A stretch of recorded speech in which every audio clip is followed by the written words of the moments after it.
Good evening. This evening, as you all know, we're going to have a conversation with Dr. J. Marvin Spiegelman. What does the J stand for? Joseph. Joseph. Thank you. I've never known. And it's a very auspicious evening for many reasons. For the Institute as a whole, and beyond that to the community of analytical psychologists, and even beyond that. As you can see tonight, this was probably the hottest ticket in town. And there's a reason for that, because there are people all over who want to come and be witness to the experience of acknowledging Dr. Spiegelman's contribution to our field and to our community and to our personal lives. My hope this evening is to explore with Marvin his history, his entrance into analytical psychology, his evolution as an analyst, his evolution as a writer. And so we're going to talk about his involvement with analytical psychology over a long period of time. He is here a very senior member of our community, and one who links us back to our history, back to Zurich, back to the earlier days of analytical psychology. My hope is, as we hear him speak and explore his own history and interests and evolutions, perhaps it'll give us a better understanding why we, those of us, particularly those of us here tonight, but not just the ones who could get the ticket, but how people in so many ways have been so deeply affected by this particular man. He has changed lives. I know, speaking for myself, as you can tell, the Institute is a very significant aspect of my life, and I feel at this time extremely grateful to have had these years as an analyst and as a member of this institute. None of that would exist if it hadn't been for some fateful encounter with Marvin Spiegelman. And I'm not alone with that. I talk to people continuously who feel their lives were changed by the encounter. Some through analysis, some through teaching, some through writing, in many ways. And so my hope is that we'll be able to get closer to the influence, the power of that influence that Marvin has brought with him. My sense is that he has brought something into the world that the world is very hungry for. And so, of course, we're responding, and people have been responding for many years. Maybe a place to begin is how you got into this world of analytical psychology, what you were doing at the time, what led up to it. Also, I did want to mention some of the writings that you've done, and we'll come back to that. But the writings have been so extensive. We'll get to talk about that later. But maybe we'll just start with how you got to analytical psychology. Thanks, Barry. And I'm very touched that our relationship had such a positive impact. And I was amazed to learn from Christophe that he had this dream a year ago. And so I'm really happy that his self honors myself, and that ourselves together honor Jungian psychology, really. I came to analytical psychology when I started graduate school at UCLA, but not because of UCLA or graduate school. I was taking a class called Critical Problems in Psychology by a man named Gengarelli. And I had gone into graduate school in psychology because I was a failed writer. I graduated from high school at 16, had 2 years of college, and then was in the Merchant Marine for 2 years and traveled around the world, and I wrote a book about my experiences, which wasn't published, and it wasn't a good book. But I thought, well, okay, I wanted to be a writer, that I better find a better day job. And I thought I had started, initially was not sure whether I was going to do physics or psychology or English. So I ended up doing English and psychology, and then I thought, being a professor would be a good thing in graduate school. So I took this course, and the professor, Gengarelli, was saying that someday there would be a formula for art. And what popped out of me was nonsense. I said it loud, louder than I can say it now. But he's a nice man, and he didn't punish me or anything. But sitting next to me was an elderly man, 42. I was 22. And at the end of the class, he, looking at my notes, he said, "Very interesting handwriting." I said, "Are you a graphologist?" He says, "Yes. I'm also a Jungian analyst." And he had a German accent. And I said, "Well, wasn't Jung..." I said, "You're Jewish, aren't you?" He said, "Yes." And I said, "Wasn't Jung a Nazi?" And he said, "No." So this was interesting. He said, "I'd like to learn more about it. Would you care to meet me about this?" He said, "Sure." So a couple of weeks later, I went to his house. It was in the area near what is now the museum, several blocks away, and where I lived myself from the age of 10 to 18, across the street from the tar pits. And it was this nice European-style house with lots of books and records and paintings on the wall and the piano. My house is like that now. And it was very lovely. And he said, his wife, Laura, made tea, and his son, Danny, served it. And I was to be his analyst about 15 years later. And he said, "What can I tell you? Let me tell you a dream." And he told this dream and his interpretation, and it was like a fairy tale. This was everything that UCLA was not. UCLA was a very good school, and I was glad to be there, but very rationalist. And I remember my early dream later on when I had analysis, I dreamt that UCLA was being flooded. And everybody's running away, but I liked to be there being flooded, looking at the foam caps, which was before the 60s. But that settled it for me. But of course, at that time, I barely had money to go to the university, let alone do analysis. But 2 years later, I was a teaching assistant and earning $112 a month. And I had a little flat in Beverly Glen, which cost $40, and I had a dog and my old car. And was able to afford analysis twice a week at $5 each. Isn't that what you all pay now? And started, and that changed my life, the same as for you. And I must say, the long analyses I had were life-changing, both in LA and in Zurich, and I was deeply, deeply grateful for that. Can I please throw something in? Because when you describe your experience with listening to Dr. Zeller's dream, he was telling his own dream. No, a dream, a patient's dream. A patient's dream.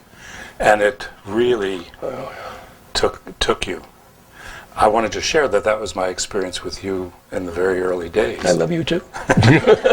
Because, and I do think this is one of the things that we're hungry for, that somebody was listening to what was going on inside of me, and it sparked the imagination, and it sparked involvement.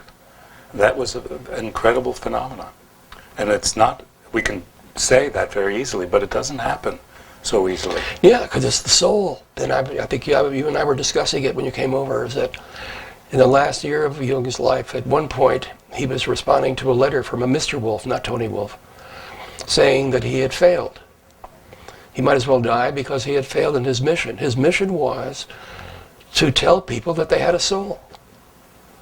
And you and I prove him wrong. He proved it to us that we have a soul. And that's, I think, the mission of Jungian psychology. He was quite right. And of course, it didn't have the effect that he had hoped, but no, I think none of us have that effect, really. But that's true. And back to... Well, if I can say, because that same thing, many years later when shall I do that now, shall we wait? Well, do you want to go back to that time with Zeller? What happened? Well, 2 years later, as I say, I started analysis, and it was wonderful. And I spent 3 years, and with him. Yeah, and at the time I completed my analysis was also when I got married. So I was doing everything right in those days. Do you want to talk a little about that? How maybe the world opened? Oh, totally in opened. In terms of how then meeting Rima. Oh yeah. Well, I met my wife Rima, who's here,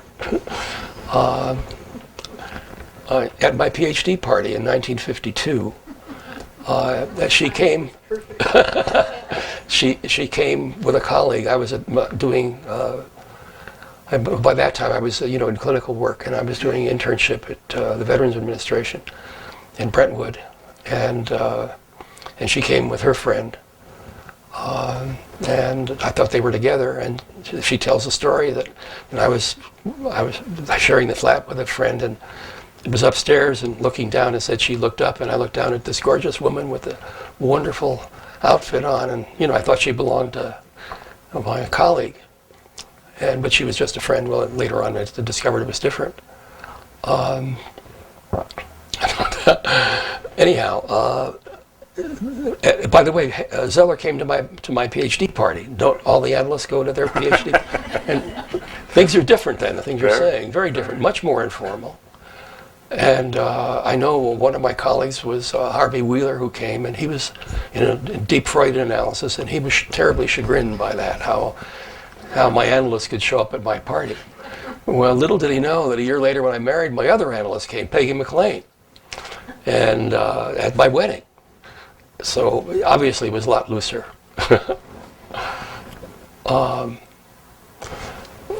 But when the time came to be married in '53, because I was then, shortly afterwards, I was going into the Army because they decided at that time the Merchant Marine didn't count.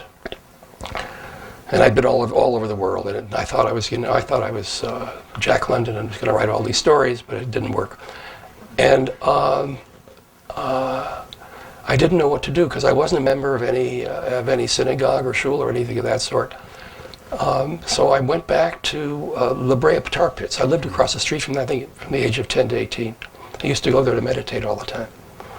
And I went there to sit, and I called on the spirit of my grandfather, who had died in '51 at the age of 97. And he was quite a personality. He came to America when he was at the age of 70. My father and his brother brought him with his two daughters.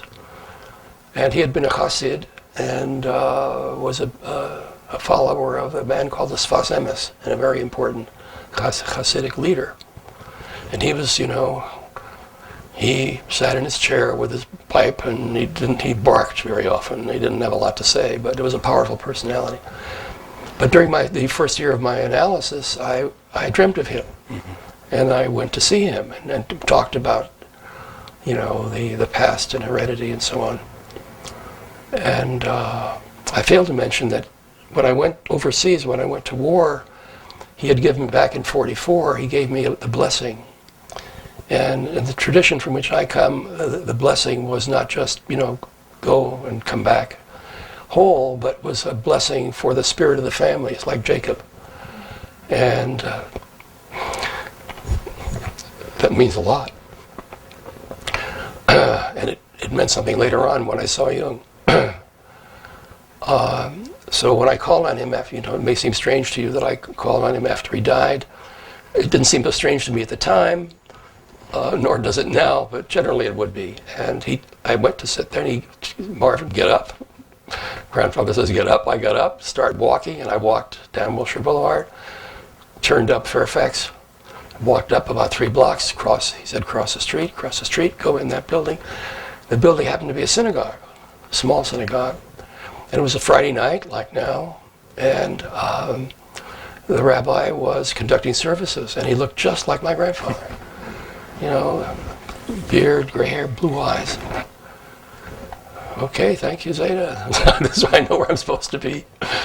And when services were over, I went up to him, and I didn't tell him this story because he would think I was nuts, of course. I think he would, maybe not. But I said, I really am getting married. I wondered if you would be good enough to preside. And he asked me about myself, a Ph.D. in psychology. He said he had a Ph.D. in psychology too, from Berlin University. But he was a rabbi, modern Orthodox rabbi.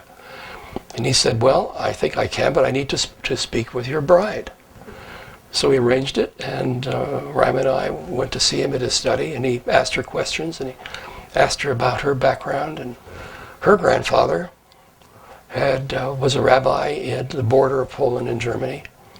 And Rabbi Sonderling, which was the name of my guy, that name Sonderling it's a special person, said, he remembered this man because he had been a chief rabbi of the German army in World War I, where the Jews and Germans got along rather better then. And his task was to go up and down the the border and to these Jewish villages to see if they needed anything. And he remembered Rabbi Silberstein because he asked him, "What do you need?" And Rabbi Silberstein said, "We don't need anything. Just give us permission to be able to close on Saturday so that the troops can, shop other times." And Rabbi Sonderling was deeply impressed that he asked for nothing. So that's why I've told you that my wife and my marriage was an arranged marriage. It was arranged in heaven by our two grandfathers. You want to mention the picture? Pardon? The picture, Reimer's picture. Oh, that part, yeah. Oh, I told him privately. Do you want to? Do you want? Yeah, she had a painting. This artist that liked her very much and did a painting of her, a very lovely painting when she was about 20. And I saw it in the window. I was driving by and saw there it was, and I went inside and asked the guy if he would sell it, and he sold it to me. And we have it in our house now, along with pictures, paintings. My oldest friend, Martin Mondras, we have 25 of his works, and in our bedroom we have the women's wall, which is my father's mother and my mother-in-law and my daughter and my wife and my mother-in-law's on one wall. And then I'm over there, a picture of me that he did over the fireplace, and my grandfather there and in the hallway. So we're well represented, right? I just wonder if you have a thought about how in those early days coming into analytical psychology, and it's an experience I think that echoes something that other people, certainly myself, other people also experience, that it seems like there's something guiding this. And it sounds, as you're talking, that right. I don't know how often now it's as if often it's more professional, really. People are attracted. More conscious choice. Conscious choice. But I have people who come in, they've read some books of mine, or they've read Jung or something, and they're hungry for something, for soul, really, the same as we said. But that kind of, the numinosum of the entry seems to be less in those days. And I felt it even more strongly, as you can imagine, when I went to Zurich. But even here, so when I started in 1950, my analysis of the Jungian group was a cult, a very nice cult, really. And there were these analysts, of course. James Kirsch was the main guy, and his wife, Hilda, and there was Max, and Kiefer France. Any of you remember him? Sure. Yeah, probably you do. And Jay Dunn, and my favorite was Peggy McLean, also a psychiatrist like Kiefer, with whom I had analysis for 6 months just in '53. She was wonderful. A wonderful lesbian lady who was perfect for me.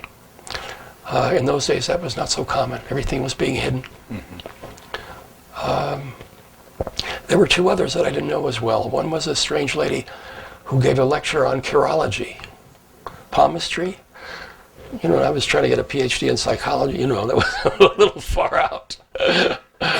But she did a case study, and she showed the handprint when the patient started analysis and at the end. And there were significant changes. Wow. It was amazing. But it was a nice group, and there was the club, and there were lectures all the time, and it was good. There was a training program here. Not yet. Well, no. Not yet. There were guys. There were people who'd been in analysis forever, but nobody had been certified yet, except all these initial members. We started a clinic during my time, and Bruno Kluffer, I was his teaching assistant at UCLA. By that time, when I had his course in Rorschach in '49, I knew, I'm not going to do social psychology, I'm going to do clinical. So I rather liked the Rorschach and was good at it and did that. And so we had a clinic and did with psychological testing and things like that. And you were involved at that time? Yeah. With the clinic? Yeah, right. I did that stuff too. And but something... Well, one of the things, let me add, one of the wonderful things during those between 50 and 53 when I left with my wife to go and I went into the Army, they brought in the visiting firemen from Zurich as lecturers. The first one was Rivka Sheriff, later Kluger, who was a scholar on Bible, Hebrew Bible. She was terrific. Her Ph.D. was on The Figure of Satan in the Old Testament. It's a wonderful book if you get to read it. It's very well worthwhile. And she was the first one, and she lectured on the Gilgamesh epic. If you know that, it's a wonder. We love the names, you know. Here was Gilgamesh and his buddy Enkidu. You know, what could go wrong there? And you know, and the big cheese was the goddess Humbaba. You know, I mean, these were wonderful things. And after Rivka, then came Yolanda Jacobi. Probably you don't know her.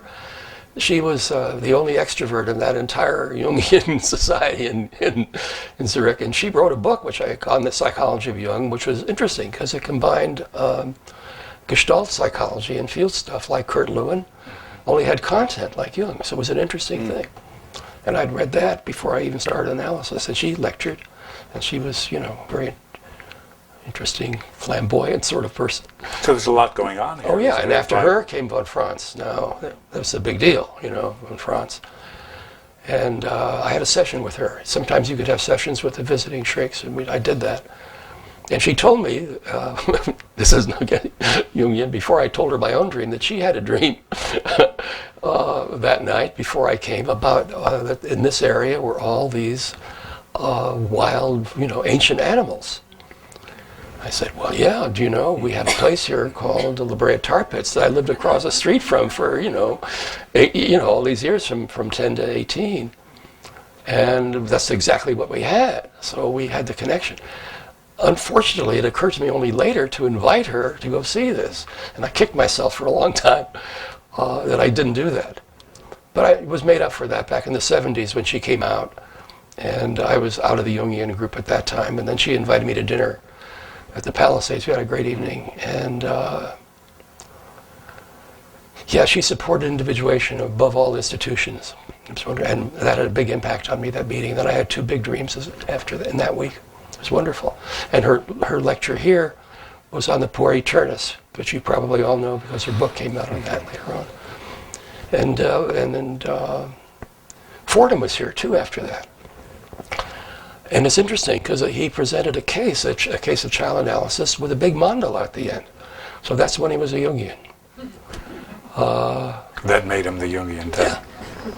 Yeah, it was very good because I met him later on when I had my fellowship to go to Europe, and I stopped in London and met him and Mrs. Fordham, who was a very lovely lady, and he's the guy who invited me to be on the board of the journal Analytical Psychology when Kirsch resigned. So I was on that for many years also. So I got along very well with him. Then I discovered he got along very well with my analysts, who were at opposite ends of the Jungian field. And then yes? Well, I want to get back to L.A. You were in L.A. For 3 years. These people were coming here. Yes. What was your thinking about going to Europe? That's where I got to go. You felt that? Oh, yeah. Oh, man. Oh, indeed. And, I did. There was no question. No, I didn't know how. I mean, it was like when I started, before I started analysis at $5 an hour, so what about again would I have, I couldn't do that. I made more than $5 at that time, but still, that was out of the question. But toward the end, just before I got married, the Army summoned me. Because at that time, they decided the Merchant Marine didn't count, even though I was shot at and it was all over the world. Okay, then later on, they changed their mind, but, it counted later on, but it was too late for me. So I had to go into the Army, and I went in as a psychologist, and it turned out to be an evil that was good, because from that I got the GI Bill to study in Switzerland at the end. So it was a very, a light in the middle of the darkness. And you were married during those years? In 1953, just before going to the Army, we got married. And then the next 2 years we spent in Denver, at a great hospital. And it was, as good as anything had here. Had an outpatient clinic, had a child clinic, as well as, and I was, a Rorschach specialist, so Klupfer came there and we worked on a book together and all that. And so I got leave to come and hear Meyer when he was here, and he was subsequently my analyst in Zurich. So it was a very wonderful experience. It was a rich experience. Rich. And then from there, we went, 50 to 55 to 56, we went to Zurich to study, and that first night, Klupfer was there because Kirsch had decided he wasn't Jungian enough, and so he went to Zurich to have some courses. And he and his wife Erna invited us to accompany him to visit a colleague of his, a professor at the university, who had a house overlooking the lake. So we walked on these, cobblestone streets in a light rain. Oh God, in Europe, and went up to this man's house, and we had, cheese and wine overlooking the lake. I felt I was home. Curious, I felt at home because it was Europe. That's my antecedents. And I felt at home when I taught in Israel later on. 1958, I was invited to teach there, teach Rorschach. So there were special places that helped me root myself because I was rather insufficiently rooted in my home country. And you found that in Zurich. Found that. And those years were wonderful. To those of us coming a few years later, there's a sense that was a golden time in Zurich. It was for us, yeah. That we're sort of, missed out on that. So there's always been a kind of longing to have been there.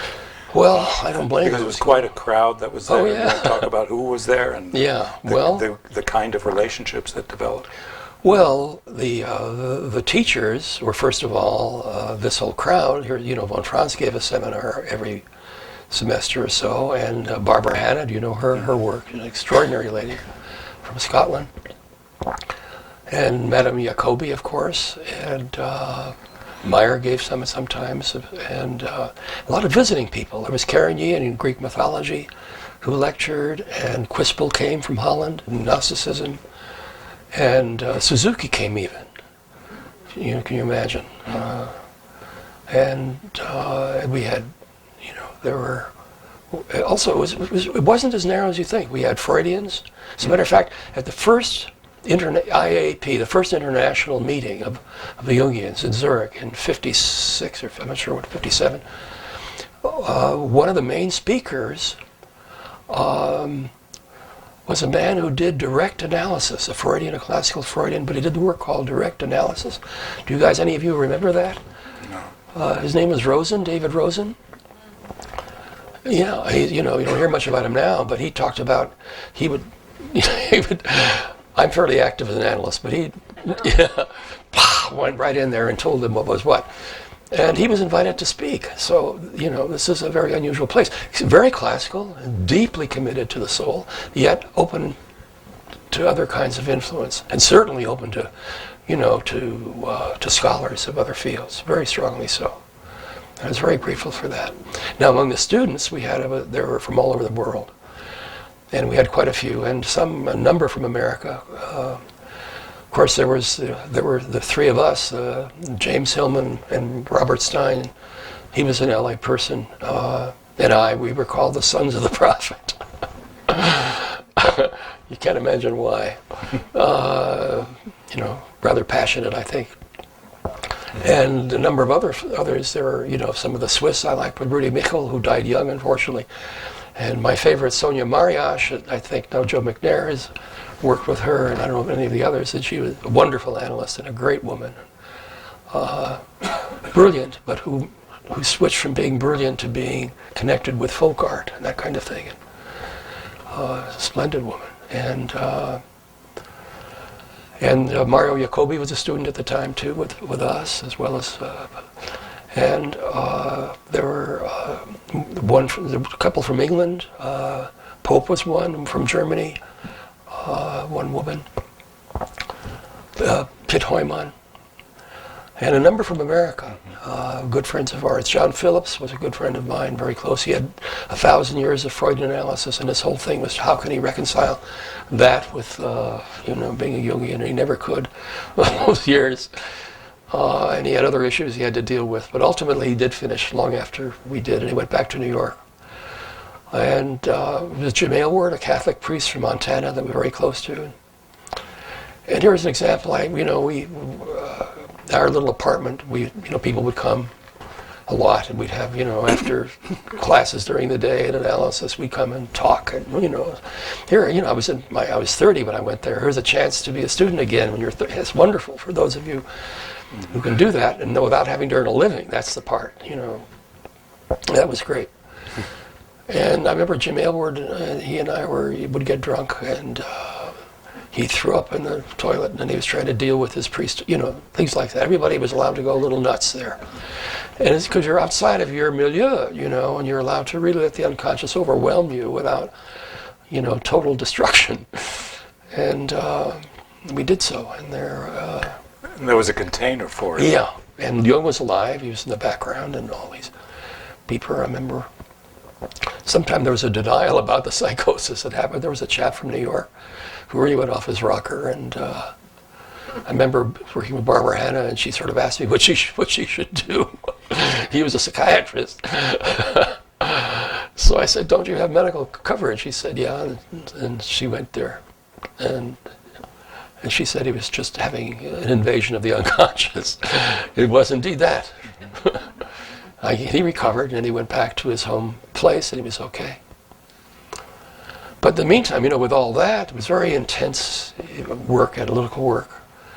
And my analyst, Meyer, was like he was a Gentile version of my grandfather.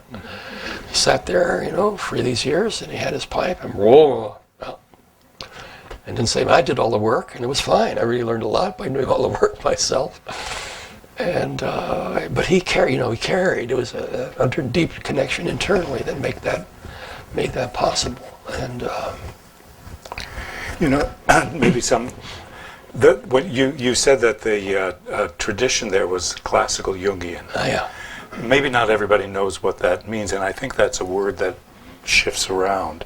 Do you have a sense of what that was in those days, what it meant? Yeah, for me and what it meant, I think I asked you many years later, and in our society here, I raised, it sounds like there are multiple views about analysis or what to do, even in our society, and also multiple Jungian views, which is perfectly legitimate.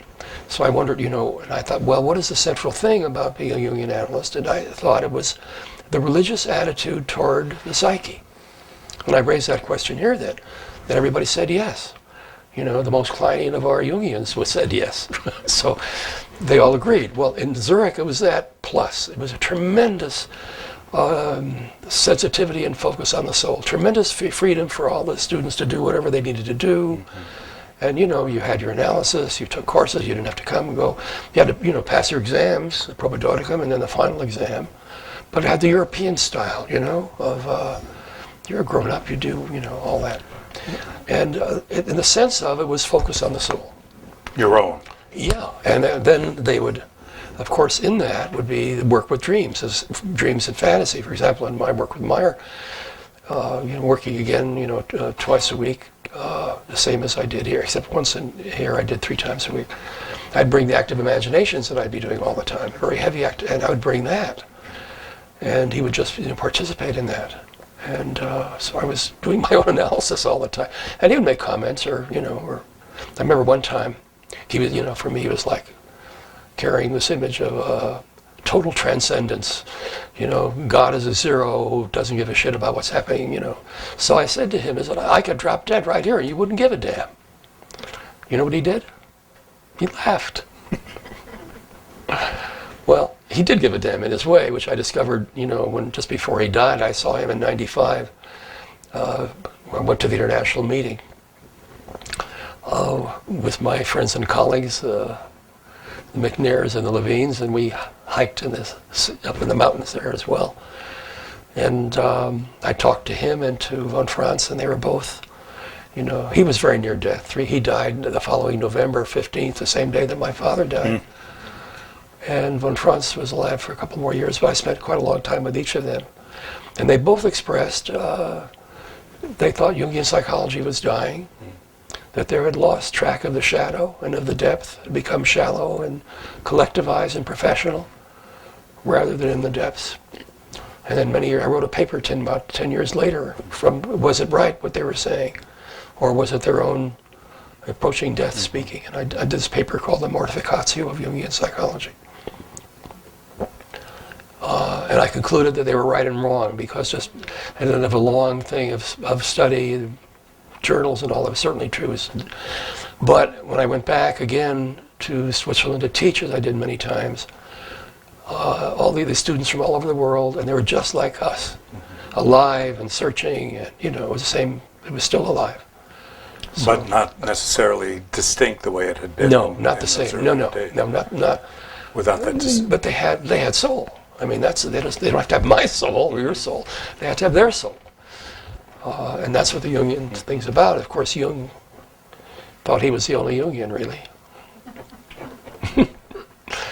and he was certified. I'm wondering if That was meant to be a joke, because people said he was nuts, you know. I mean, for those of you who don't know psychiatry, right? I'm curious, during the Zurich time, was there a strong interest in clinical work happening at the Institute? No. There was an interest. There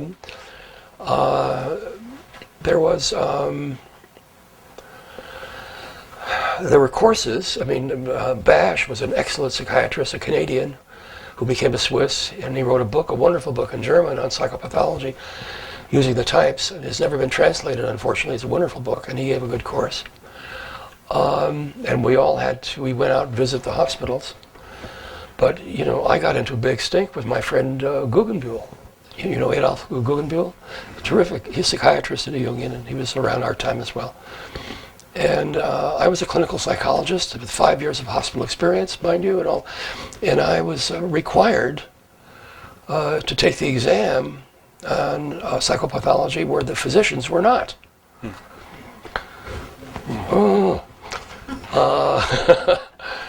And Guggenbuhl didn't have to even go to the institute. He was an analyst. So I was really angry. So I had it when I took the exam. You know what happened? I couldn't speak. It was an oral. On that theme. And I couldn't speak. They passed me anyway. You know, I finally squeezed out a few words or something. But it was a really, you know, the self was affecting me with all my arrogance that I didn't need to do all this. Pow! And I went back into my analysis, and it opened up a whole other area about my own pathology, naturally, that I had not dealt with, really. So that was important. But I'm assuming that there really wasn't much work about developing clinical skills in analytic work. No, very secondary, because part of it was quite true at the time that, especially in America, the focus was on clinic rather than soul. Meant to learn technique. And Jung said, I have no technique. Okay? That you work out of the self, and you do that work. You need to be informed. You need information. I know my exams. I had exams in Greek mythology from Karenyi. I had exams in Gnosticism from Quisp. You know, I had all these powerful personalities that were testing me on their fields, as well as the regular stuff. So you need to know stuff. You needed to have clinical experience and practice, but the focus was on the connection with the soul.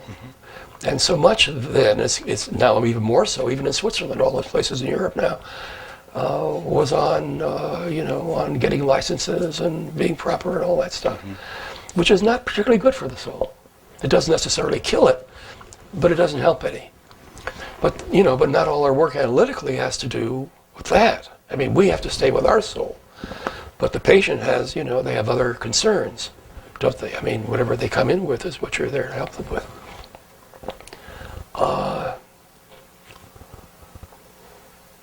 So in that sense,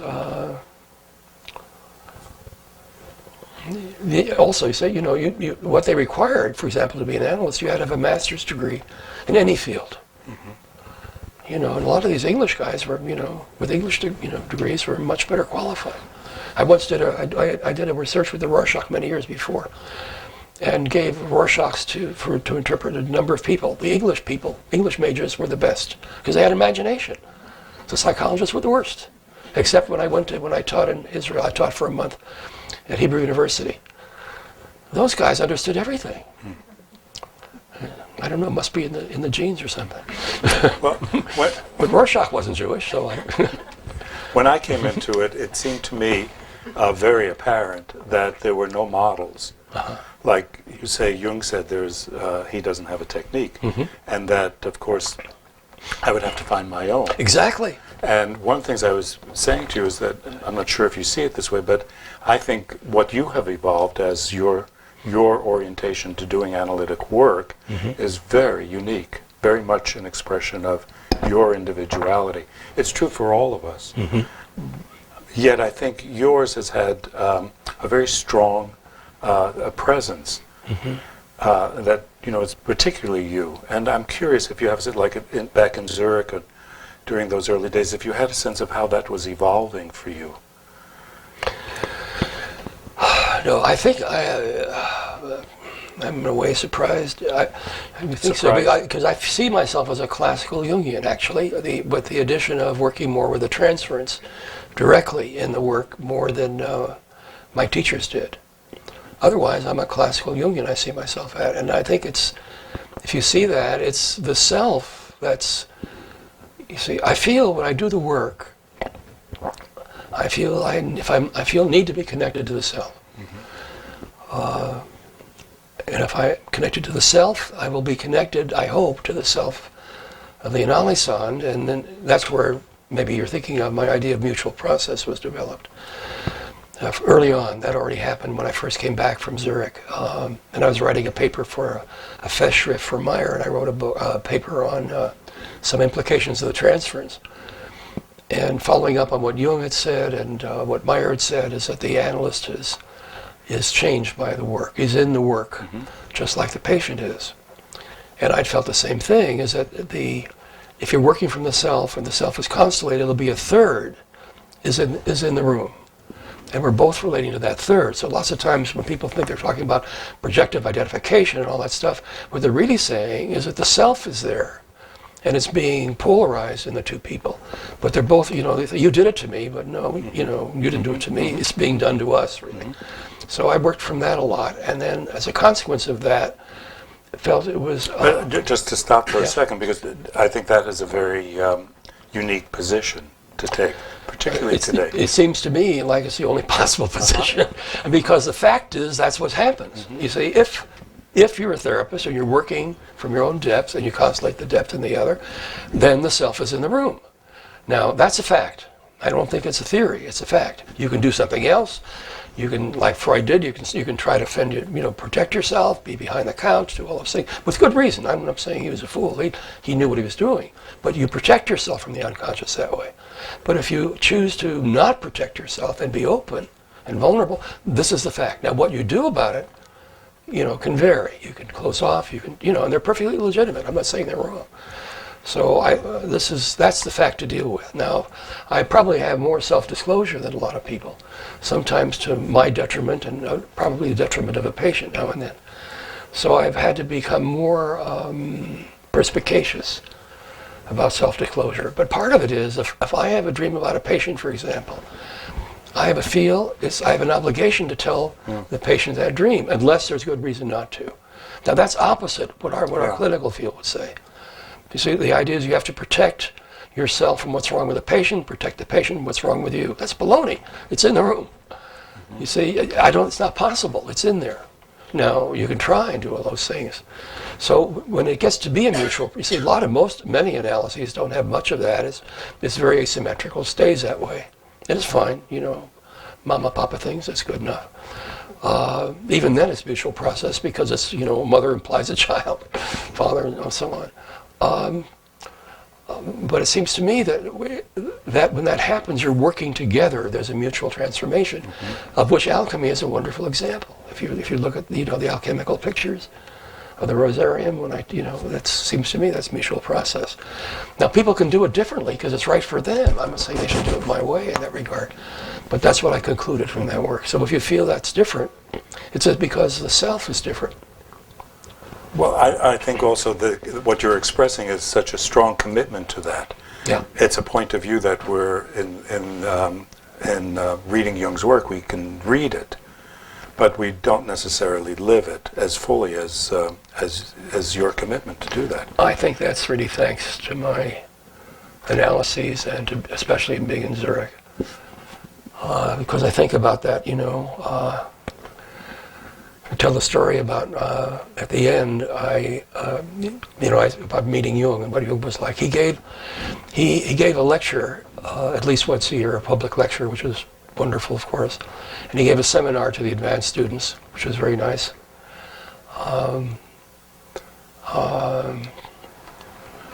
In this one seminar, one of the, I think it was Pitt Heimann from Germany, who brought a series of pictures, and one of was like Schweitzer with these African people. And then Jung saw that picture and he blew up.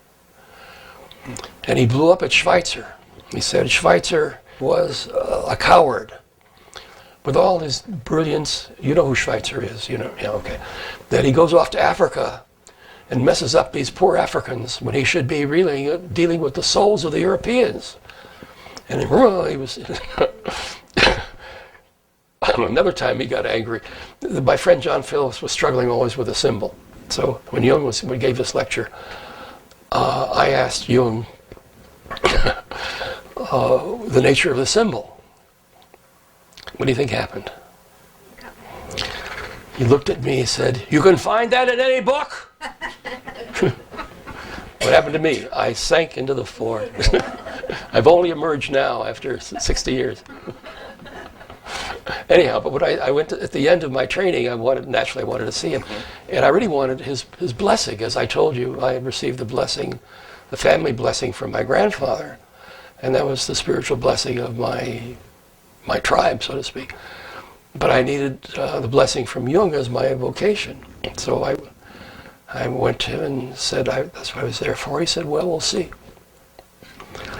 And we talked. He was as close to me as I am to you. Imagine Jung this close to you. Powerful personalities like the movies you've seen. That's how he was. So I said, well, I said I really appreciated him and his book so much. It meant so much to me. I said, but some of them are hard to read. And he said, they were hard to write.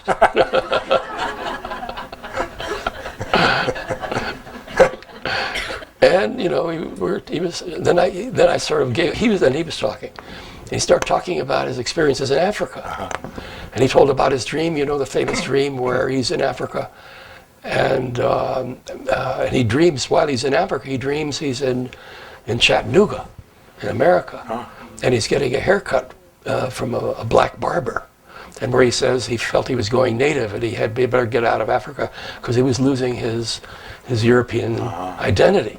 And he told me this dream, and I think I did something like during this. that hour. During my time with him, and I went something like this, some movement, because I didn't like. It sounded a bit racist to me, as it might to you as well. And he turned to me and said, "What does the dream mean?" You want to interpret Jung's dream to Jung? I mumbled something. I couldn't even say, naturally, that I thought, it was a bit racist. I mean, I would now. Now I could, I'd be happy to do it now. If he'd be here, I'd be happy to talk with him. By the way, I dream with him, Pharaoh, sometimes, and he's very supportive of me and what I do.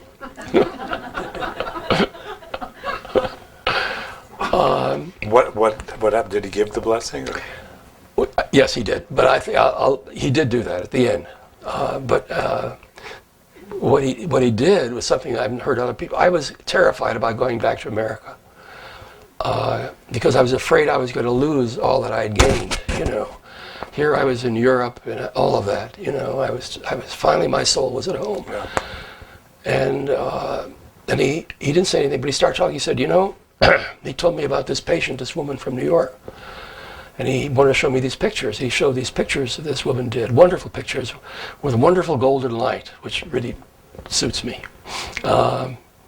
And he said, and then he showed another one where she went back to New York, and the light went out.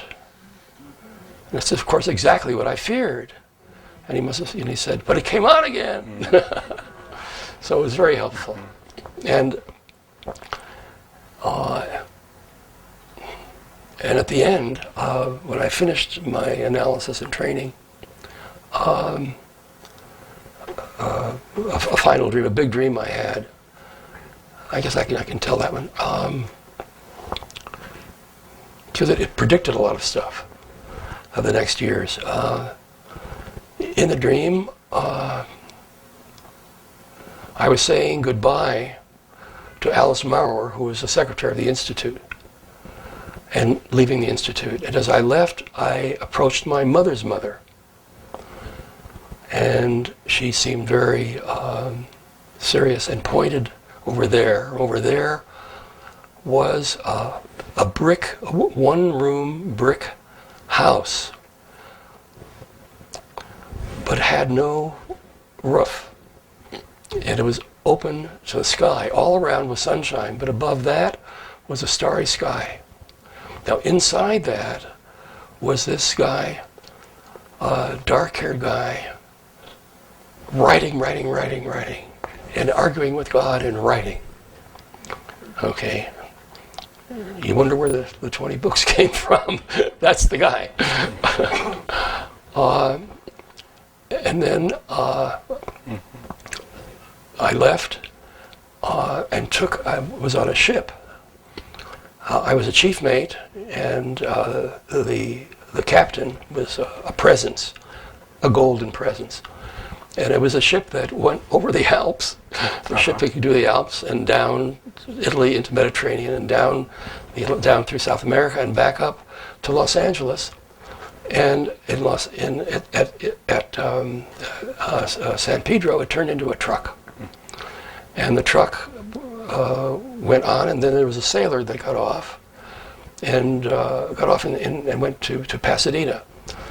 That sailor who went to Pasadena, when I got back, I had no money and no job. I took a job as a consulting clinical industrial psychologist with a firm for which I was totally unqualified. And that's that sailor. That's the job. But I did that to make a buck so I could start a practice. And that's the sailor. Then the truck went to the beach at Santa Monica. And the captain and I, who is now a man, we were looking toward Asia, and the sun was rising in the west, contra natura, against nature, and it was very important. It was like the land of the rising sun. About less than a year later, I had my first Japanese patient, Hayao Kawai. I was teaching at UCLA. I was teaching, Rorschach with Klopfer. And this man, Hayao Kawai, a psychologist, had come from Japan to study with Klopfer and Rorschach. And Klopfer said, well, while you're here, why don't you have analysis with Spiegelman? So he, like me, had no money, so he paid only $2 an hour. But that was a clinic. There was a clinic patient, and we were starting the clinic. And we worked.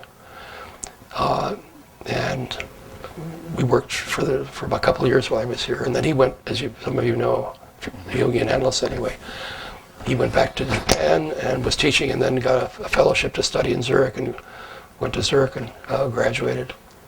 There became an analyst, went back to Japan, and there are a huge number of Jungian analysts now, many of whom have worked with me, because I'm a grandfather there, you see. If you have grandfathers like I've had, this is what happens to you. You become a grandfather. And of course, when Kawai left, he referred to me Mokusen Miyuki, who was a member of our group, was a Buddhist priest and a Jungian analyst who worked with me for 4 years, and then got a scholarship to study in Zurich and became a Jungian analyst too. Then after that, there have been, over the years, there's always somebody. At the moment, it's mostly long distance. There's a psychosomatic physician I worked with for years, and we still correspond, a woman. So that's where the dream predicted that connection with Japan. Thank you for sharing that dream. We're going to have to take a break, and I think it's a very good place where we can digest that dream, or at least hold it in our minds. It's an amazing dream to have in that transition. That's great, okay. So we'll take a break for 10 minutes. Okay. As we come back into this, we're coming back from Marvin's time in Zurich, re-entry into Los Angeles, the transition, and we heard the dream.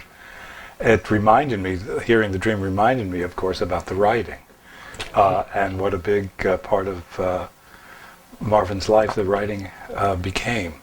And it's quite an amazing piece of work. And I just noted down the ones that had special meaning for me, and it's not a complete list at all. But from my experiences reading, what really has stood out for me is the tree, the knight, the nymphomaniac, the modern Jew in search of a soul, Hinduism and Jungian psychology, Catholicism and Jungian psychology, the tree of life, and the book we're going to focus on Sunday, the Divine WABA. I'm sure many of you are really familiar with those books and other writings as well. By the way, check out Amazon.com, Marvin Spiegelman. It's amazing. And also there's one piece of writing. But Nancy wants to sell books. Okay, we'll sell them here, right. But there was one piece of writing called Ulythian Personality. Ulythian Personality. Ulythian Personality, as seen through the ethnological materials and thematic test analysis. Well, it was actually, I'm surprised you have it in there. That was on Amazon.com. It was? Yes. Oh, for God's sake. Actually, it was a monograph. When I was in graduate school, I was a teaching assistant in psychology. I was also a research associate in anthropology as a graduate student, and Professor Lessa hired me to interpret. He had given a kind of thematic test analysis to these people, the Ulythians, the Ulithi Atoll in the Pacific. Oh. No doubt you've all been there. I was told to look this way, sorry. And he took the tests, and so I did a combination of content analysis via social psychology, and I did that. So the book that came out, the monograph, was Ulythian Personality.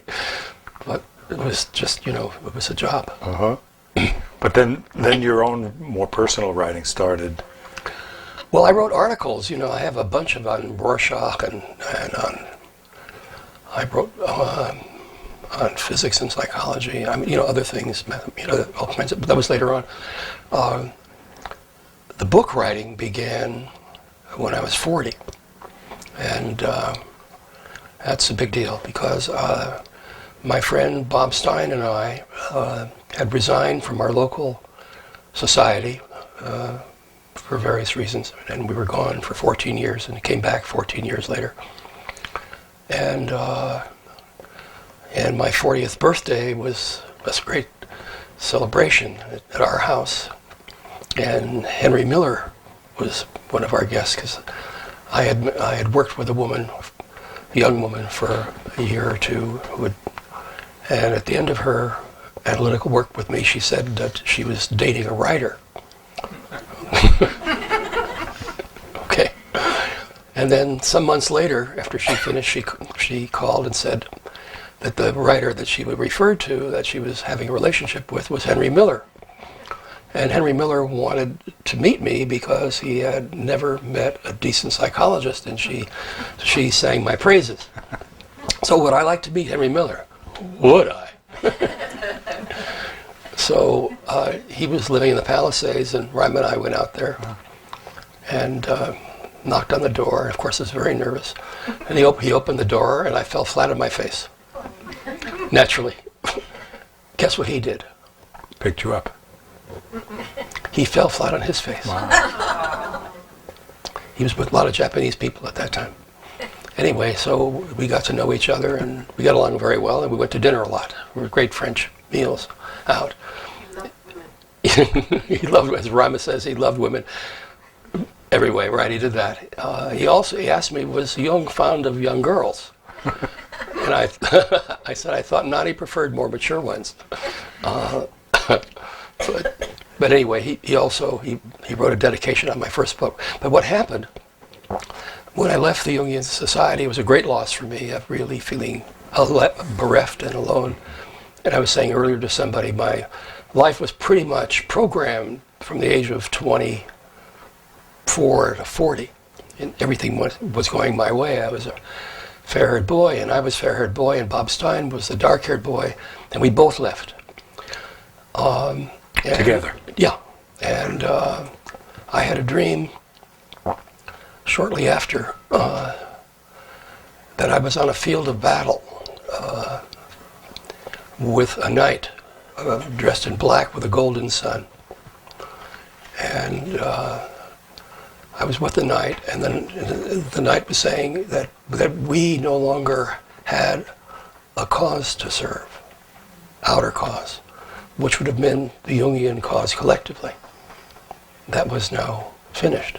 The collective, not the inner one, but the outer one. And a couple of months after that, I was working on a long, active imagination. Had been for months, where I was in a cave with a wise old man who said nothing, like my grandfather, and a young boy, and a woman who was there and gone sometimes. And I was working on that, and then suddenly, in the middle of this active imagination, the knight from this dream came and snatched this couple away, and I went after them and said, well, why are you doing this? What do you want? He said, I've been trying to get your attention for a long time. We have work to do. We need to write. Okay, well, I have to explain that the night before my 4th birthday, I was living in Boyle Heights, and in a little cottage, and I was on my tricycle during the day, and I fell into a dream or a fantasy, and as I awakened, I felt the presence of what I understood as God. It was connected with the sun. The sun was bright above and shining, and I felt I was a son of the sun. And then I was on my tricycle, and I felt very competent on my tricycle. And then I looked over to the house where my mother was, and she was dark and uncertain. I couldn't really understand her. But the next door was a little girlfriend that I had with Gracie. I got along very well with Gracie. But she had a cousin who had the audacity to crap on the driveway. And not only that, she scratched me. So I was confronted at that early age with the opposites of the light and the dark, male and female, spirit and flesh, all that. Anyway, and that was a very powerful experience, as you can imagine, and I forgot about it, more or less, until the end of the 2nd year of my analysis, and I had a very big dream, a part of which is I was inducted into a round arena where there was a huge throne. But as I was brought into the arena, there were these two knights dressed in green and wearing the golden sun, and they were this was initiation. It wasn't punishment or anything. It was being initiated into this, where a big event took place. So then I, of course, remembered this scene from my childhood. And now, here again, now at the age of 40, the knight appears again. And he says, we have stories to tell. So that's how the story, and that's how the tree began. It was a series of 10 people meet in paradise from different traditions and backgrounds, and each is on a path of individuation, and they meet there, and each tells his story. And that was followed by one called The Quest, which was about pairs, and the last one was called initially The Love, but came Jungian Psychology, The Passions of the Soul, which was more stories, but also had a structure working out a sort of well, you have to look at it. It combined the occult and things like that. Anyhow, it was a trilogy, and I forgot where I started, but that's how it started. But then once I started, you see, and then I began, and then I had trouble publishing. I thought, this book was, the self wanted me to write this book, and I did it, and I tried to get it published, and I couldn't get it published, and I had a publisher who was either a scoundrel or inept, anyway, I wrote about that. I wrote a book called The Unpublished Writer, which tells that whole story of how I also wrote a book called The Unhealed Healer. So obviously I was not endlessly a golden child. It was a very prolific. Oh yeah, kept coming. And then of course I did the series of some I did in partnership with in the Buddhism with Mukhi and Hinduism with Vasavada. Vasavada, by the way, he was also in Zurich. He was a Hindu fellow in Zurich when I was studying. And then, the edited books I did. One with Joe McNair about Jungian analysis and Jungian analysts and how they experienced the work. Lots of stuff, but, kept going. And the last one was the WABA. And it's been a very complicated but satisfying... The work is very satisfying. But, extroverted sensation is my fourth function. So I never get it right in the world. Something goes wrong. I mean, whether I'm tripping here or publishers. So there's always... But they got out. I mean, I thought they've sold around, 50, 60,000 copies, which is, not bad. But for 20 books, that's not so great. So my second publisher was better. When you say that, you have sort of mixed feelings about it? Yeah. Wanting more distribution? I thought they'd have more. See, I thought too. I mean, I'm surprised. That you think of what I'm like. The mutual process is unique, or I thought there was more. That my myth is an ecumenical myth, obviously, with all these books. So I thought it would have more of a larger context. But no, I mean, the world has gone a different direction. Mm-hmm. People are more monomaniacal rather than ecumenical, I think. And so that's what I'm saying. I didn't have the impact.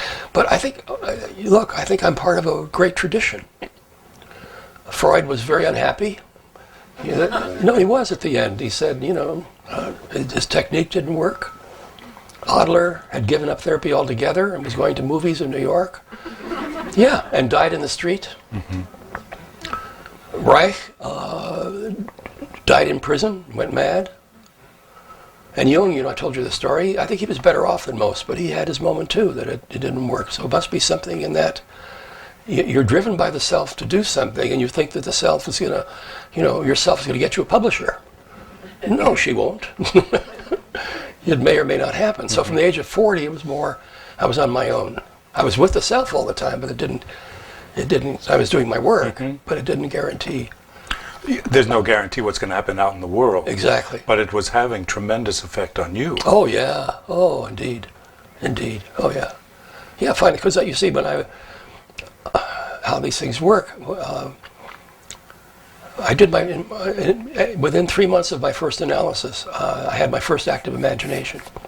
And I came up to Zeller's office, and I was in the waiting room, and here had just arrived apparently, this 5-volume set of the Zohar, which is this Kabbalistic Jewish mystical text, and was just open there. And I picked up, one volume at random and opened it, and then started to read. And I started to shake because my fantasy had a thing about colors and also about stuff, but it was just like the fantasy that was presented there. It scared me to death, as you can imagine. I went upstairs shaking, and it scared me so much that I didn't come back to working with Jewish mysticism until I was 40, 15 mm-hmm. years later. In the meantime, going to all these other places and learning about all other stuff. And then I discovered that you're not supposed to do that until you're 40. Mm-hmm. So I did the right thing. Mm-hmm. One of the things I want to just say is, as you're talking about this, it's, when we started, I wanted to get a sense of what it is that so draws people to your energy and what you're bringing forward. One of the things you're describing at this point is the vitality of active imagination. It is living for you. Right. It is living for you. It's not academic. Oh, no. It's not a therapeutic exercise. No. It's a living reality. That's the one technique that Jung had. Uh-huh.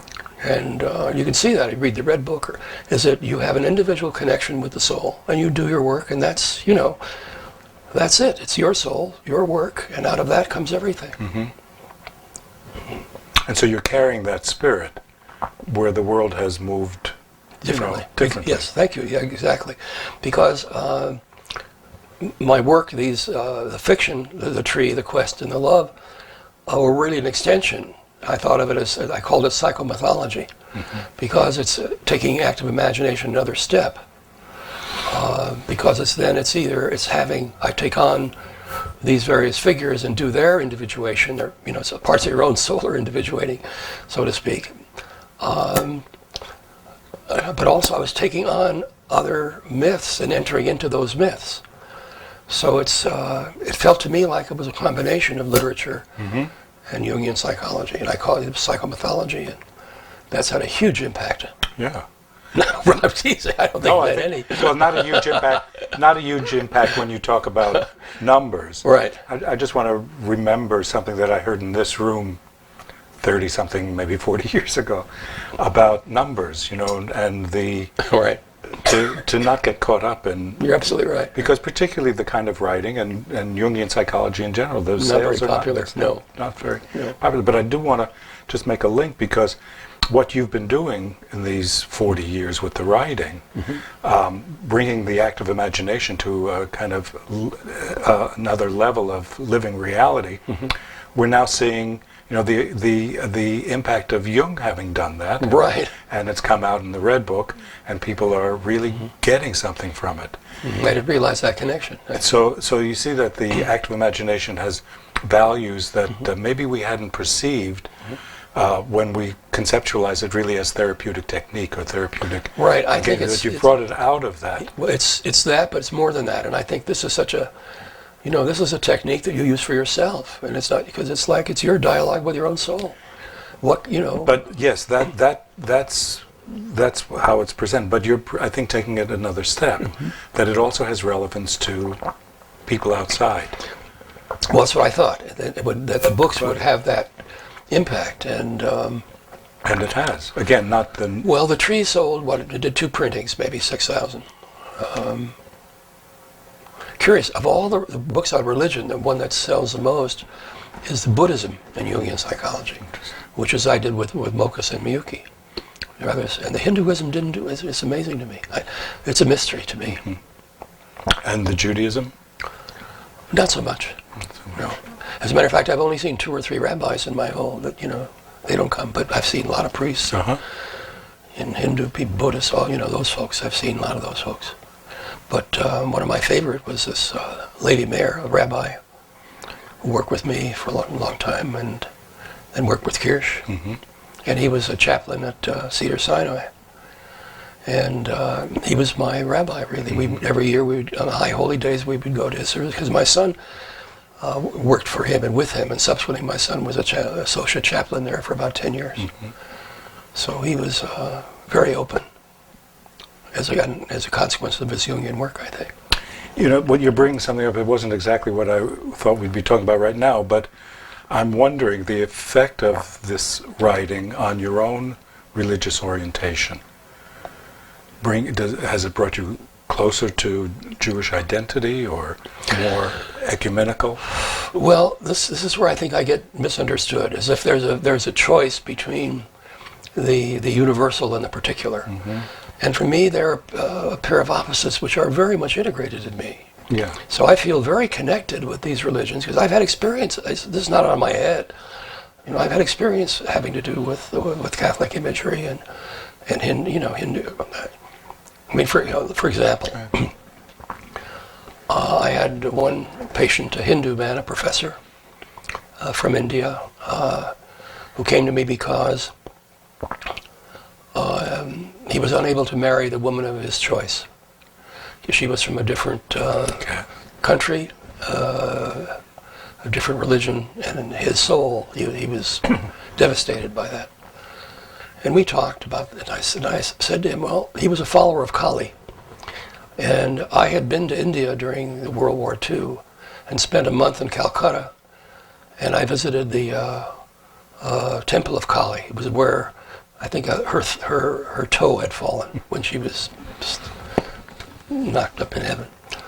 And it was a fantastic experience. I mean, they chanted the Mahabharata, the Ramayana. I mean, those of you who've been to India will know what I'm talking about, or you've seen. It wasn't Slumdog Millionaire. It was. I like that too, but it's a different story. So I was very affected by that. And one of the dreams I had, early in my work, when I came back working with Max, an Indian guru came to me and, was wanting me to, and I was very suspicious of gurus. So I said no. And about 30 years later, he came back again. When I was doing a writing where one of my figures was internally was working on her individuation. And I was writing about that, and I was stuck. And he came and helped me out. And he said that's what he was trying to do 30 years ago. But I did all the work that he wanted me to do. So now he could come and we could connect. So, but here it was. Oh yeah, and coming back to this chap, I told him that, why don't you pray to Kali about this? So he thought it was a good idea, and he went home, and he prayed, and he fell asleep, and he dreamt that Kali came to him and took on the form of his beloved. And they wed. And as he told the dream in my office, Kali was present. We both felt it powerfully. And it's that kind of thing. And I've had that, with other religions and other people. And that's, as real as can be. Yeah, it's the same self, the same divine energy. It's taking different manifestations. But through all that, there was no doubt of my connection with my religion of origin. And it's grown deeper and deeper. My son has been at me lately to do more. But I'm satisfied with where I am. But, so I don't feel that. I feel I can be ecumenical and connected with religion of origin. Because I've had, can you imagine picking up the Zohar and having and having your grandfather tell you how to, come on. Those are pretty convincing things. Right. And that's come into your work in your practice. Yeah. Well, with those people, because not everybody I see has that kind of, experience. I'm curious, just as a curiosity, your thoughts about people who don't. That's fine with me. But do you think that one of my favorite patients right now is an atheist. He's a professor of religion at a high school. And he's an atheist, and he's wonderful. Irish background. And he's, the story in India, they say that it takes atheists only 6 incarnations to reach enlightenment, compared to others that need at least 12. And the reason for that is because they're always occupied with God. And this guy, we fight and we play. Yeah, it's great. He's wonderful. Oh yeah, and they're all different, and they're different. I've seen quite a few priests and nuns. I'm very grateful to one priest who was a missionary priest, and he was in charge of a magazine and so on. He never tried to convert me. A lot of other people have, but he never did. And he still sends me cards every year. He sends me Hebrew cards. I guess he wants me to stay Jewish, so yes.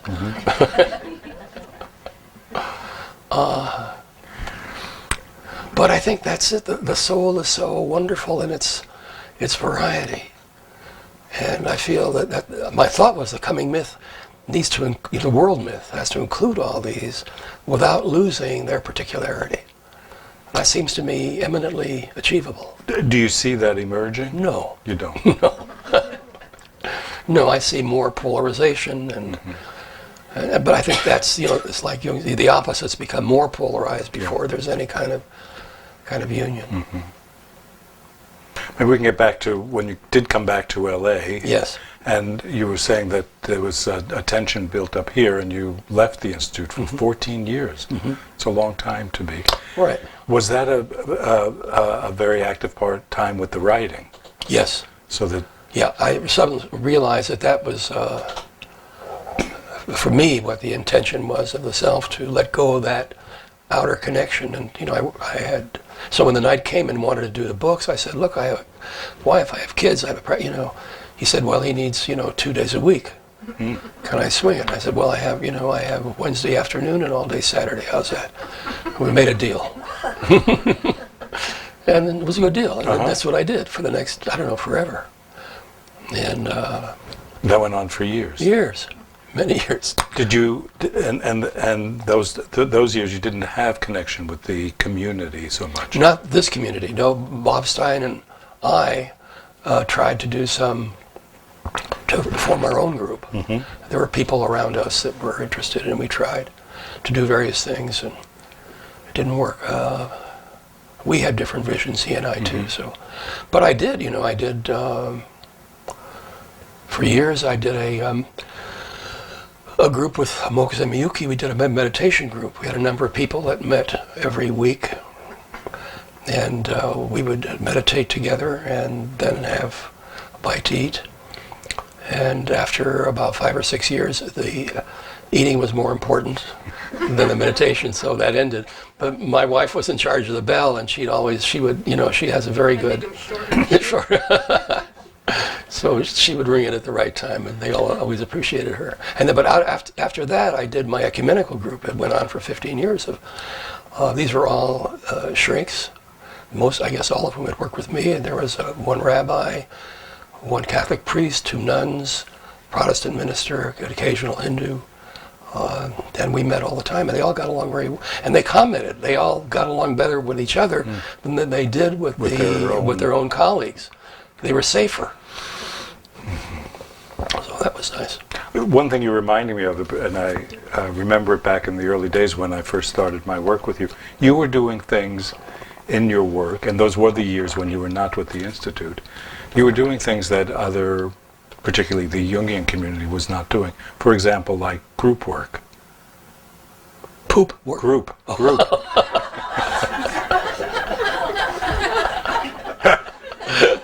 I wasn't that alchemical.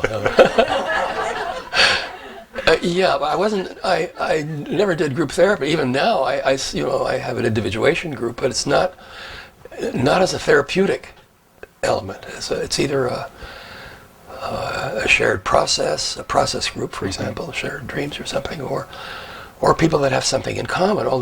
This idea. Can you imagine of all these religious folks, priests and ministers, getting together, and we would do rituals of each religion, and it was wonderful to participate in all their faiths and stuff like that. Although I was in a group you did. It wasn't therapeutic, was it? Well, it was for me. Oh. But it wasn't following the format of, and particularly in those days in the early 70s, it wasn't following the format of group therapy, encounter groups that were going on. Right. It wasn't that at all. But it was therapeutic. Well, I'm glad. Yes, I was doing sort of a teaching thing a long time. Uh-huh. I don't remember you being in it. I remember you very deeply in our work together, and I remember some sessions that I won't talk about. And Joanne was in the group, and other people. Yeah. And also in those years, you were also, I think, doing other kinds of psychological work that was not... Oh, I was teaching. Oh, yeah, I taught at UCLA for 7 years, and I taught at USC for 10 years. So I did a lot of teaching. But also, you were interested in the bioenergetics. Oh, yeah. See, when I was 45... That was very controversial. Yeah, well, yeah. I was 45. A colleague and I were interested in magic. And we discovered that one of the leading lights of that was a man named Francis Israel Rigardi, who was a big cheese in the Golden Dawn. I don't know if those of you know about magical circles, occult circles, really. And it turned out he lived in Studio City. And he had been secretary to Crowley, who was a big mucky-muck in that area. So we went to him asking for could he do instruction in magic for us. He said, yeah, but we should undergo Reichian therapy first because the energies released in magical work are too powerful and they could blow you over. So we said, okay. So we both underwent Reichian therapy, and I did Reichian therapy with him for about 8 years. Really? Yeah. And another story. After it was all over, some guy came to me after Rigardi was dead and said he had a dream that Rigardi came to him and told him to go tell me. It's like Christoph, go tell me that we had done all the work. He had put all the magic inside me. I should just go ahead and do it, not worry. And the guy had never known me and didn't know Rigardi. He had the dream. So these are cuckoo things, aren't they? But then you got interested in that work, not just in the context that you found it, but to bring it into your practice. Oh yeah, well that was the embodiment. I think a lot of our work, we sit and talk a lot, and there's also movement and artwork and so on, but the body loses its. And this was central. And with Rigardi, all he did was that he he didn't talk about dreams. He said, you already know all that, which was probably true. But I write about that. I write about the first 4 years of my work with him in this book called The Unhealed Healer. And it was very valuable. But I got arthritis anyhow. You see me shuffling around, which is, by the way, since the age of 83, until 83, I was doing fine. Then I was in the mountains, our annual visit to Mammoth, and our daughter came to visit, and I was walking down, we're hiking around, and I fell, separated my shoulder, and that was the beginning of the last 3 years, all kinds of junk. So be careful when you turn 83. Mm-hmm. You're bringing up something that we touched on the drive over. That's of particular interest to me and maybe some of the other people in the room about aging and being an analyst and aging. One thing that seems apparent is that I don't know of any analyst. Well, I know one, but for the most part, analysts don't retire. No. We keep working. And so, in some ways, as you're at this age, and I'm a little younger, and Considerably. but moving, so that you're also a spokesperson for the aged, for what it's like to continue in the work, and if it's changing, if you see your style changing, your intensity changing. Well, I certainly don't have the energy I did when I was your age. I work 2 days a week. I see from 10 to 15. I have 10 to 15 sessions. In 2 days? In 2 days. So it's, yeah, I like that space out, Those are heavy days. Mm-hmm. And I'm still very involved and very effective, affecting either way, affected both ways. And I have this group, this individuation group, all of whom have worked with me, and it goes well. One member is here. Do you find changes in your own tempo? Oh, yes. Oh, yeah. Oh, yeah. My wife says I'm not as judgmental as I used to be. I've softened. Do you think so? Yes. Well, it's compensation because my body is hardened. I'm full of arthritis. Do you feel I love the work. See, the work, and I continually to be surprised. Yeah, I go along for a long time with somebody for days, months, years, and then something happens and changes, and I see these changes, and they're very moving. I see. That's what keeps me going, really. One thing that I'm finding in my own work at this time is a real sense of the limitation of time. Of time and of person. I see my own limits greatly. Yeah. Right. Which has an effect on the work. What do you think? Well, I'm less patient. Well, that'll change. Why do you think that? I'm more patient. You feel more patient. Right. To wait and... Yeah, you get hammered enough. You get hammered and then you realize they're your limits and the limits of the work or where they are. And it's not that they're just stupid.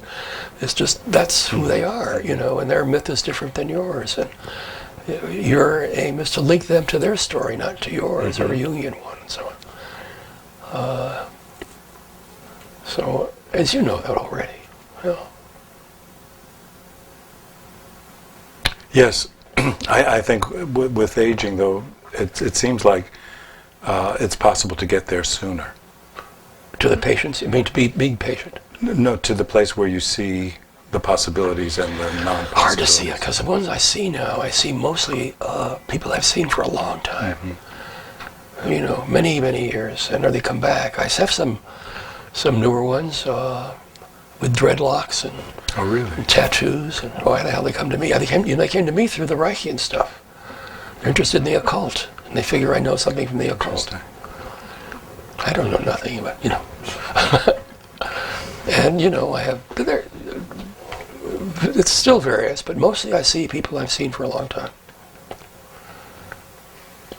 I'm curious, too, how you feel about your involvement with the Institute these days. It's better. I think that, it's not that, as I say, my sensation function is not the best, so I always find something's happening there. I'm affecting them badly, or they're affecting me badly, or something of that sort. But I think the Institute has gotten much better. And we have a variety of perspectives, and they all do the work, and there is a certain respect, don't you think, for each other? Absolutely. Well, So that's fine. So it feels like it has matured and solidified. I think. Instead of going under. So I think that same thing when I wrote about the death of Jungian psychology, I think it has died and it's undergoing a rebirth in its multiplicity, which is not the way that my teachers would have wanted it or where I would have wanted it. But I think the fact that there are these Jungian groups all over the world is tremendous, because all of that will affect everything. You know, you're not going to get, you know, some Chinese person who's going to do Jewish things, except that's more likely than, you know, they're more similar really. But I mean, all these variations are wonderful. Yeah. I've been affected very deeply, but I've seen a lot of foreigners, as you can imagine. And working with the Japanese has been most interesting. In Spanish, my stuff has been translated into Spanish without royalties. It's even more corrupt profession than ours, publishing is. Are you writing now? Not at the moment. I'm struggling with whether to do memoirs or not.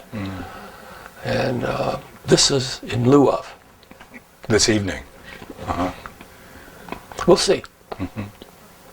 But at the moment, I'm not called. You're not called for it. I do book reviews. Ann Walker and I have exchanged all the time. So I write these book reviews.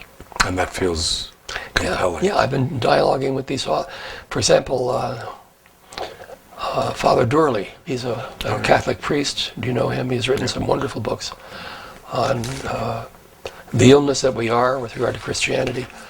And he has a chapter in one of my books on it's called the religion in the new psychology and religion in the new millennium. He has a paper on that. He wrote his last book. I did a review of. It's a wonderful book. The first part of which he really gets Jung. You know, Jung always wanted a Catholic theologian, endlessly disappointed, like Father White. They didn't get it. Well, Durley gets it. And he wrote this wonderful thing. But then he came to this amazing place that all religion is pure projection. It's all in the psyche. It's all within. So he out-Jung Jung. So I wrote this review saying he did the whole thing. However, you know, it's wonderful he did that. It's great for him and for me and for a lot of us. But there is the divine appears also not only within but between. Alchemy. In my work, mutual process and therapy. Martin Buber wrote about I and thou. So obviously divine occurs in pairs, and it occurs in, and I reminded him, I mean, he's a priest for God's sake. You know, does he remember doing the Mass and people had experiences? And the among and the around, of which I'm especially sensitive, music, art, synchronicity. So I wrote all that, and you know, it was critical, naturally. I was trying to be gentle, and it hurt his feelings. But my atheist guy read it and liked it a lot, and they corresponded, which was good. Aren't you really getting to, with this work with Durley, aren't you really getting to the ultimate limitation of reductionism in psychology? I think of anyism, right? Where the soul can't stand that. When it's reduced, that everything is projection. Exactly. That's where it finally happens. That's psychologism. Yeah.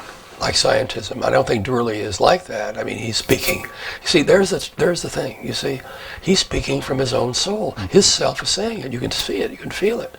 So it's his soul speaking. So you have to, you know. But then when you put it out as the idea, it has the... Well, then it faces criticism, just like, you know, somebody has another view. Like all these, you know, these crazy fanatic Muslims, they're really you know, that what happens, unfortunately, is that when the soul gets so touched, you have not only this is the truth for you, but this is the truth. And people do that, and it's a pain in the ass. Whenever they say to you, this is the truth, and I say, God told me something else. She has a different view. It doesn't stop them. Makes it worse. Right.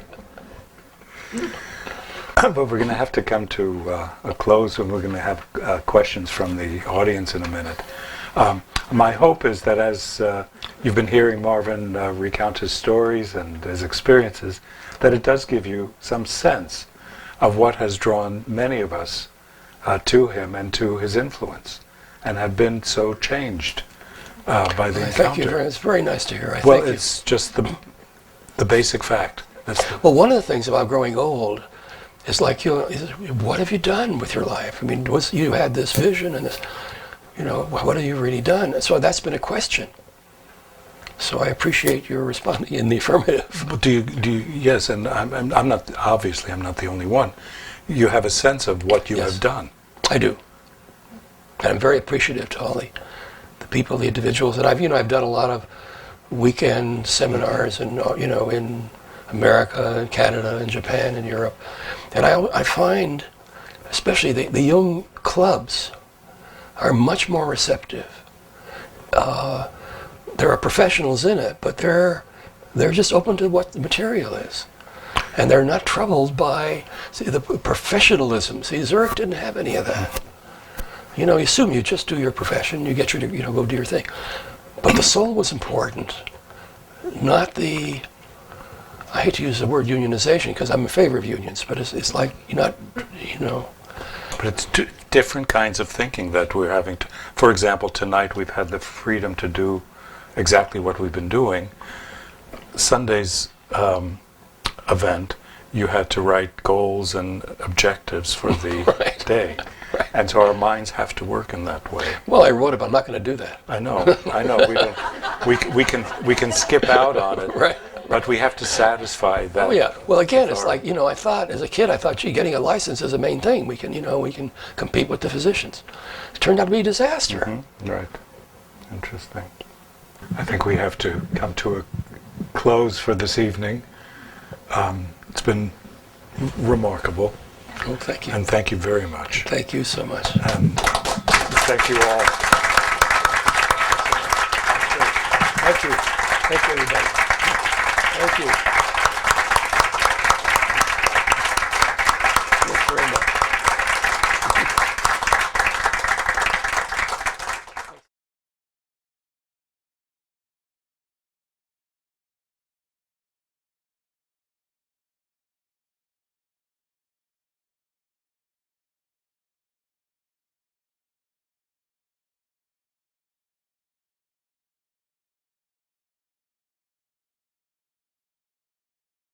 So then we're going to have questions.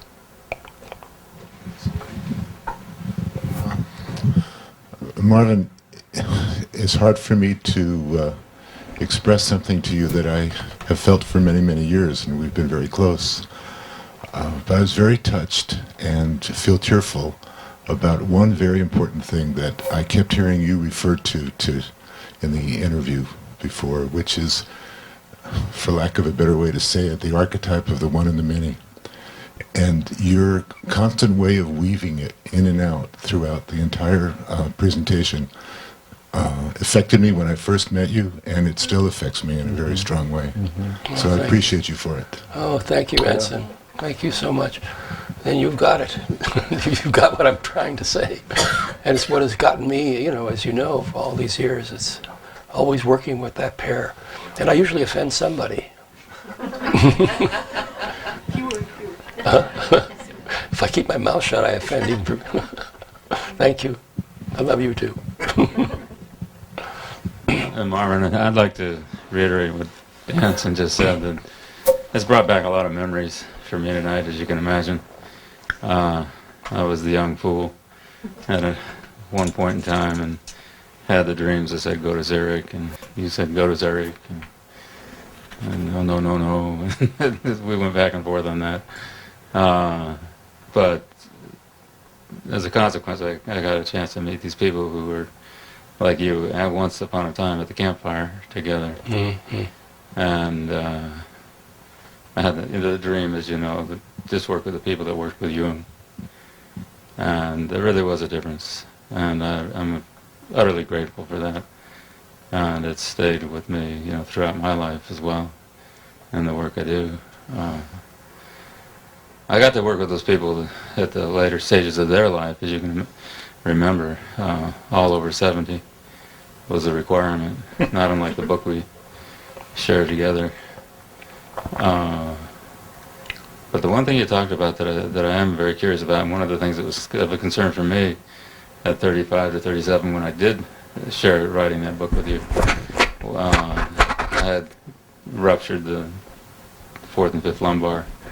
I was struggling, and one of the two questions I asked was, how do you survive this profession on a physical level?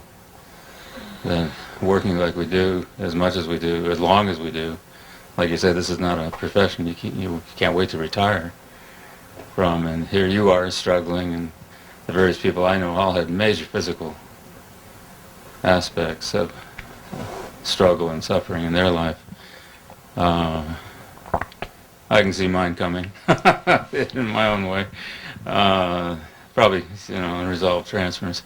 I got my back problems. I'm carrying that for you now.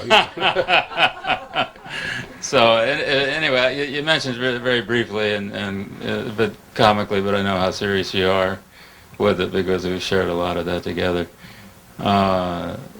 What exactly have you imagined the price your body's had to pay for being the rented mule in the story? Well, it's pissed off, as a matter of fact. I mean, that's showing itself now. These last 3 years, I've had all these things, and in my own work with it, it's like the body's saying, I'm tired. I'm not quite ready to give it all up, apparently, because I have these, all these people in my family live well into their 90s, parents, grandparents, so if I check out before, I'm depriving my grandfather of what he told me to do.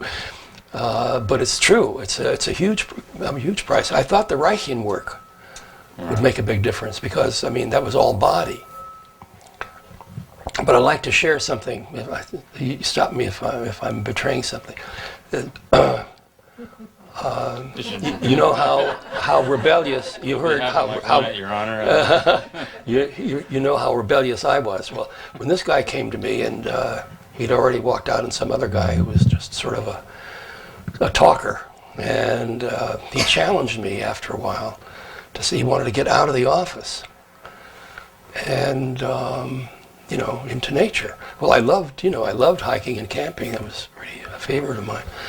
So I agreed to go. So we went together for a weekend. How many of you go with your patients for a weekend just for hiking? And one of the interesting things was we had to cross a stream, and I needed his help to get across the stream. That produces mutual process, doesn't it? So it was that kind of, and why did I do that? I never did it with anybody else. I did that, it just seemed right at the time. And so, you have the rules, and can you break them or not, or should you, and when? But it's right, it's a mystery about the body in that regard. Well, I appreciate you sharing that because that also validated what it occurred to me as a teenager that when I read Siddhartha, the final scene with the ferryman, and I had seen myself at old age. So it actually got a chance to act itself out for a moment. So I appreciate that so much. Sigh. Sigh, indeed.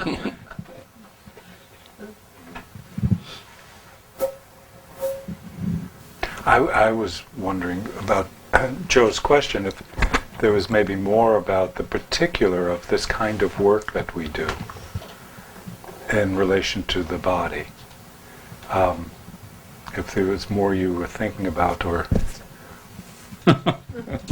The fear of falling, and that was one of the things that as we were backpacking into the woods, and I'm just trotting across the stones, and I'm talking away as if he's right behind me. And I turn and look around, and it was like looking like a dog at the other side, going back and forth trying to figure out how to get across. Or it's like, okay, well, we can fix this. But I think, with my own active imagination and so forth at the time, when I had my back injury, which then circled back when I was 50, the fear of falling had a lot to do with that. And that, I think, goes back into mother stuff and attachment Also, stuff. being an introverted intuitive doesn't help, Yeah. Because I remember, with a colleague, we were working together on some stuff, and I was sawing, and I lifted it up in the air to saw better. Now, who the hell does that? Unless you're an introverted intuitive Gemini person, you live in the air, right? Amen. But I think I would like to answer, when you're bringing this up, and thank you, I'd like to go to a deeper level, not just about analysts. I think this is what the divine principle is trying to do. And I thought, I'm really advised to tell the dream I had when I mentioned when von Franz came in the 70s. And the dream after seeing her, I had a dream as follows. I was in Europe going across an ancient bridge that had been asphalted, going toward a golden city. And coming from the other side was this sort of a crippled creature, only with half a body. He was on a sort of a skateboard. And he was coming toward me, and I was moving, and then he stopped and he said that he was God. I said, oh, okay. So I invited him for a drink at the side of the bridge, and as I accepted him, he took on body. He threw away that skateboard, and he was a rather large figure. And we shared wine together. And then he held out his hands, and out of his hands flowed silver and gold coins from every country and every time. So now you know why I'm ecumenical. But at the point of the dream, though, was the embodiment of the self. So I think part of, like for my myth, this is the end game in life is the further embodiment of the self, also the suffering of the self in being embodied. What the hell are we doing here? You know, we belong. And so I think that's what the myth is underneath. I do think that we have perpetual difficulty to, in our work, to be dealing with an integrated mind-body. And we look to all kinds of techniques, and they don't hold it, because each technique, I think, kind of ultimately rests on splitting in some way. And how do we bring it back? And so to me, it's an ongoing issue, the integrated mind-body. I want to just share with you a memory of working with you in the early days, and there was a time, I don't remember why, if you were feeling some pain, but you weren't sitting, you were standing in the room. I was seated, and you were standing. And that had a profound effect. It stayed with me, because it shook me about that mind-body. Because I wanted the gestalt I wanted was everything in its place. But the body suddenly was not in place. Your body. Was it something? See, when I usually stand up or something, I'm so struck by what the Analasanas had to say, so I'm forced to my feet. But this was, I don't remember what it was. It may have been Was it not a time. something you said, or no? No, it was something that you may have been experiencing. You couldn't sit, or you didn't. Oh, want I to see. sit. I was in trouble myself and had to stand. So you had to stand, and it was, of course, very stimulating. Now I can't stand. I have to sit. But in disturbing that kind of gestalt, No, it's kept that issue more to the forefront. Well, I think that's with all these, the things of like bodies. Everybody does yoga now, which is, I think, a good idea. And at one point, I thought, you should have, while you're doing analytical work, you need to have some body work, and to do all that movement, all those things. And I think it's still to be discovered what that unity is. I think it escapes us all. It continuously escapes. One thing that's coming back to me in the discussion is how you begin talking about your experience as a merchant marine and traveling the world. In my imagination, when you were talking about that, you travel the world slowly by ship and touching land. And at the end of the talk, you talked about where Jungian analysis has become global and expanded, and is becoming very fast in a lot of ways. I mean, moving quickly. So there's a contrast between, we're talking about the body now too, between the time and space of the body, how the body moves, and the body, and where we are in time now, where we're kind of, maybe through our mental and imagination and internet and all the ways we're becoming virtual.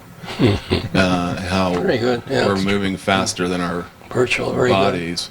And one of the things, of course, the stories about Zurich are interesting, but to me, one of the things that I'm taking from tonight is just the bridge between the time where you go slowly around the globe, and the globe was a different kind of thing, and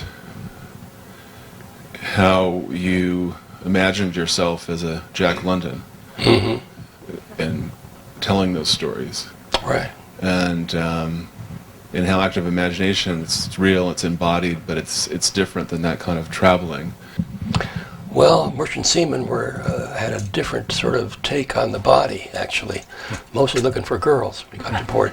But I was a cadet midshipman during those years, not part of the years anyway, my first trip around the world, where the chief mate got drunk, so I didn't have to stay aboard ship. You're under the chief mate, so I had... But I thank you very much, Mark. This is Dr. Trotzen. And as you were saying these things, I was beginning to feel how grateful I am for all the people that I've worked with who've become analysts, and Dr. Trotzen is the most recent. So I'm really grateful for all that. You know, is it true, is this apocryphal, but is it true that when Jung went to India, he didn't leave the boat? I don't know if he left the boat or not, but he was so involved, the story is, that he was so involved with his alchemy that he had a chance to visit with these gurus, and he said he didn't want to, talk to them. One guru is like any guru. Yeah. Because he was, which is rather a foolish thing to say, I think. Yeah. But he was so gripped by, he was possessed by the alchemy, and that's what... well, he did get off because he gave speeches at these two places that gave him an honorary doctorate, a Hindu one and a Muslim one. Mm-hmm. So he got off at least twice. Well, it seems to me you left the boat and you did visit the girl on shore, but it was Kali. Oh, yeah. Oh, yeah, everywhere I went it was like that. I was a lucky man.